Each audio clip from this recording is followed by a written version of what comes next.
This quick video is about how to turn off Do Not Disturb on iPhone 11. Okay, first way, just swipe down here.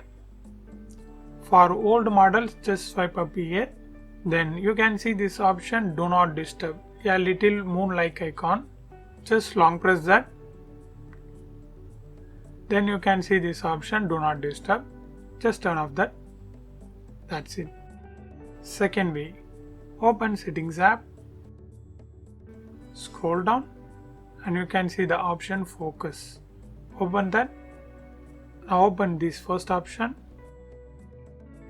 If this turned on, just turn off that. Then if you add any schedule, just turn off that. And also delete any automation you made like this.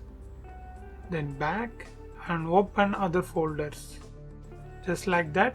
And if you turned on, just turn off that, or better you delete the focus. Just like that. So go through one by one like this and delete those separate focus and schedule. Then third way, ask Siri. Hey Siri,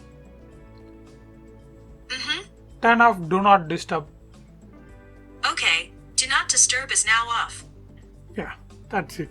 Then finally one more thing you need to do. Just open Settings and open Screen Time. Then turn off the screen time. If still it doesn't turn off, just try those 3 steps. If it doesn't work, means you need to turn off this screen time option. That's it. This is how you can turn off Do Not Disturb DND option on iPhone 11. Thanks for watching.